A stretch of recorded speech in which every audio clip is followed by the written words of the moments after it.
So, Katie, one of the things that we've been talking a lot about in the office, and we've been hearing from some customers, is the idea that houses have been sitting on the market longer than we're used to seeing.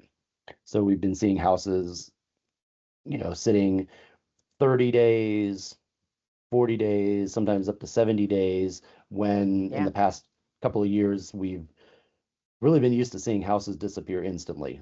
And while that still Hmm. happens, I think the trend that I've been seeing anyway is that they've been sitting for a little bit longer. Um, so one of the things that, customers especially start thinking is that there's automatically something wrong. They're so Yeah. used to seeing houses disappear and now they're not. So they're, what's wrong with it? Is there's something going on? Is the seller just unreasonable? Just some different things like that. It's kind of that kind of what you've been seeing as well. Oh, yeah. I mean, uh, I think definitely there's a trend for houses to sit on the market longer. And people have some preconceived misconceptions about, what the reason is. I feel people sit in a couple of different camps and they just staunchly sit there. Something's wrong with the house. The seller's a bad, you know, um, not somebody who we're going to want to deal with. And it could be any of those things, or it could just be that everybody's having some time to breathe.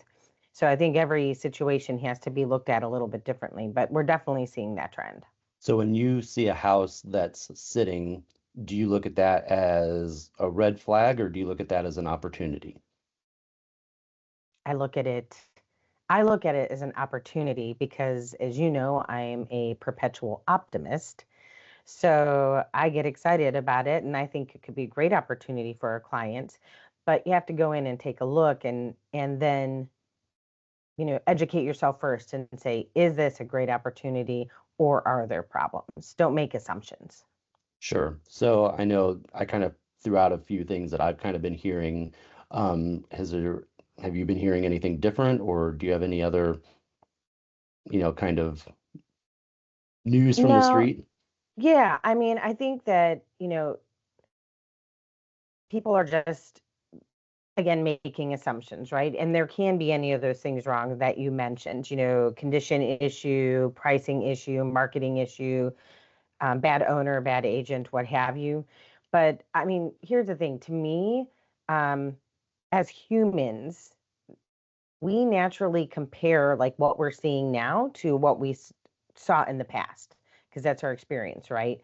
And I feel like the problem is on the buyers or the people who are involved in the transaction, that we need to realize that that instinct, basing what we're experiencing now compared to the past, kind of works against us in the current real estate market because it's shifting.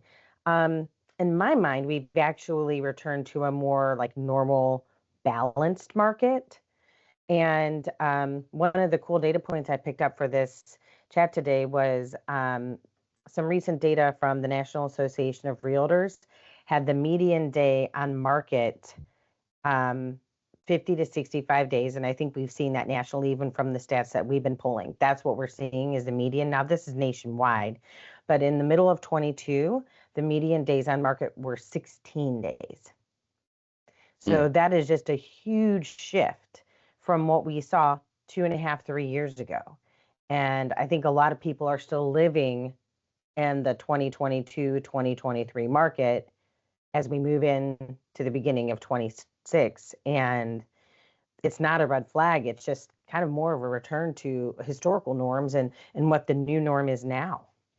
Sure. And I think, looking at Summit County or Northeast Ohio specifically, we've seen that same trend of Hmm. houses just taking a little bit longer. I mean, especially, right now, we're in the beginning of February and we just got hit with a giant snowstorm and it's been freezing cold and Hmm. and there's still that kind of So fun. unsettledness just in not in, just in the weather, but just in people in general, as far as, what's the market going to do or what's, interest rates going to happen or, there's just a lot of kind of unknown right now.